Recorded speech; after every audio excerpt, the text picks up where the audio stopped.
Welcome to our channel Science of Life, and this is Preeti, your science mentor. Today we are going to study metals and non-metals in this video and their physical and chemical properties. So, students, when we look around us, we see variety of things of different shapes, different size, different texture because these things are made up of different varieties of elements. For example, chair, table, TV, curtains, walls, lots of varieties are there. So, today we are going to study about these elements and materials only. So, before starting, we should know actually what are elements. Elements are the substances that are made up of one type of atoms only.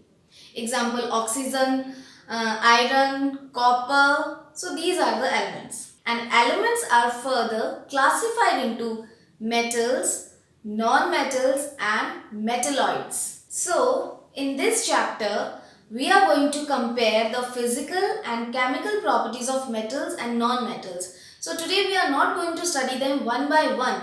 We are going to study them simultaneously so that you can compare both the metals and non-metals, and it will make you learn more easier and it will make you understand better. So, first of all, we are starting with the physical properties. Physical properties means the outer appearance of the metals and non-metals and their behavior without changing their original identities. So, coming to the first physical property, that is physical state. Physical state means outer appearance of any substance. Now, when we talk about the metals physical appearance mostly are solids. Exception is there about the mercury. Yes, all the metals are solids at room temperature, but mercury is liquid at room temperature. This is the exceptional case. The mercury which we use in thermometers.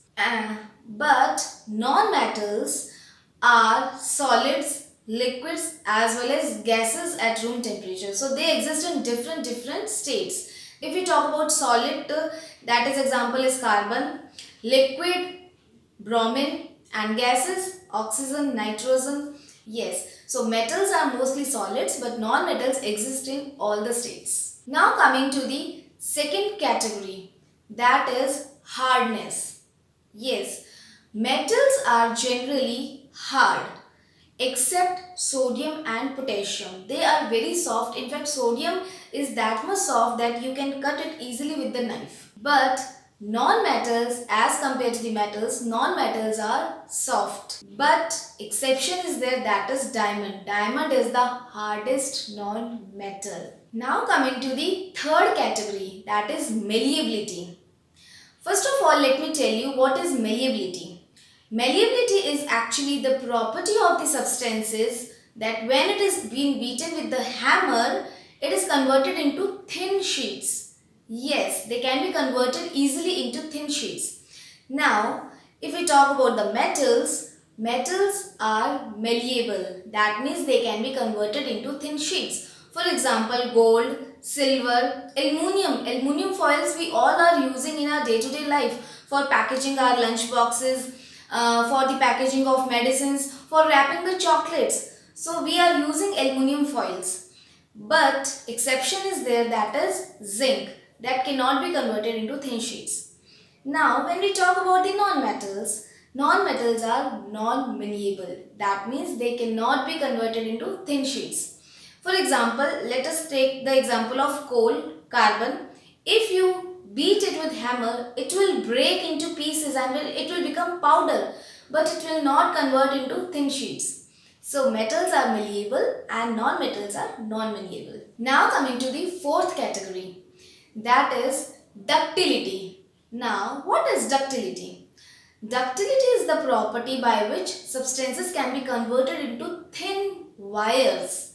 Yes, and metals, yes, they are ductile because we all use copper wires for electrical purposes in our homes except zinc, sodium, but non-metals are completely non-ductile. They cannot be converted into wires or any kind of shape.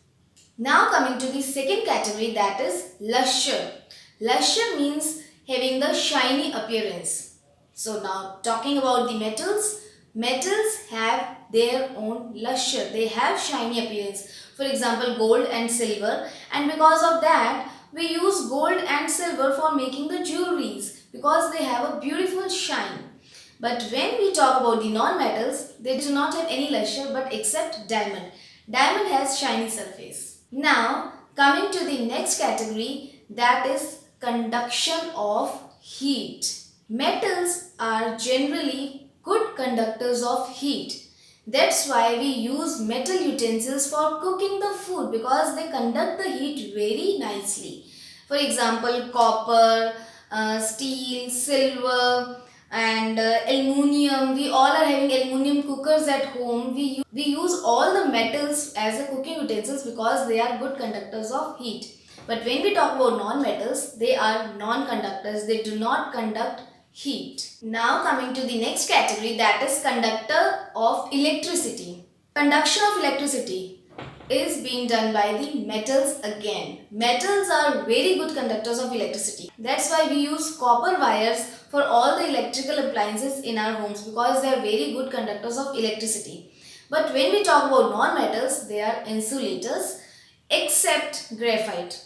Most of the non-metals, means all the non-metals, are insulators, but graphite can conduct electricity. Now coming to the next category, that is tensile strength. Metals have very high tensile strength. For example, iron have very much high tensile strength, but non-metals have very low tensile strength. They are not at all strong and do not have, but when we talk about the non-metals, they do not have tensile strength, that is very low, except the carbon chain that have a good tensile strength. Now coming to the next category, that is sonority. Sonorous. Sonorous is actually a particular sound, musical sound. Yes. Now metals. Metals are sonorous. Metals produce, when you hit a metal, then you will hear a particular different kind of sound from metals. Okay. Because of that only, we use metals for making the musical instruments like strings of guitar. Metals are used in the bells also. So, but when we talk about the non-metals, they are non-sonorous. They do not have any kind of particular sound. Now coming to the last but not least physical property, that is melting point and boiling point.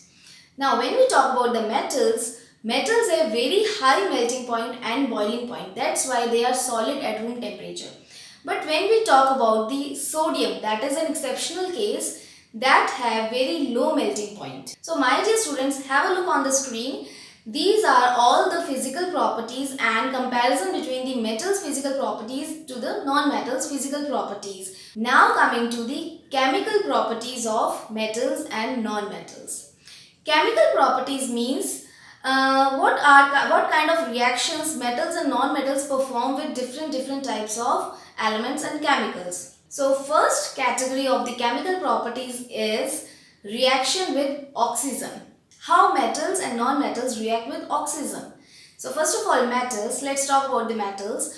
Metals, when react with oxygen, they form metal oxides, or we can say basic oxides. For example, sodium plus oxygen gives sodium oxide. Magnesium plus oxygen gives magnesium oxide, and that is basic in nature. But when we talk about the non-metals, non-metals react with oxygen but they form acidic oxide. Metals form basic oxide and non-metals makes acidic oxides. For example, sulfur plus oxygen gives sulfur dioxide, that is acidic in nature. Let's take one more example. Carbon plus oxygen gives carbon dioxide, that too is acidic in nature. Now coming to the second category of the chemical properties, that is reaction with water. How metals react with water. All the metals normally react with water to form hydroxides. For example, sodium reacts with water to form sodium hydroxides. And when we talk about the non-metals do not have any kind of reaction with water. So they do not react with neither water nor steam. But there is one exception in case of metals, that is gold and silver. Normally we use gold and silver for making the jewelries. Gold and silver are least reactive metals. Now coming to the third category, that is reaction with acids. How metals react with acids? Normally, metals react with acids to form the salts and liberate hydrogen gas. For example, sodium reacts with hydrochloric acid and it makes sodium chloride. That is common salt that we use in our daily diet. That is NaCl and liberate hydrogen gas. And let's take one more example, that is zinc reacts with sulfuric acid and forms zinc sulfate. Now when we talk about the non-metals, they do not react with acids. So as a whole, we can summarize that metals reacts with oxygen to form metal oxides, that is basic, and non-metals react with acid and form acidic oxide. Metals react with water to form metal hydroxides, but non-metals do not react with water. Metals react with acids to form salt and hydrogen gas, and non-metals do not react with acids also. So these were the reactions and chemical properties of metals and non-metals. I hope it is clear to you that how physical properties and chemical properties of metals and non-metals differ from each other. And we have discussed all the exceptions also. If you are having any doubt, then you can ask me in the commenting box. Till then, keep learning.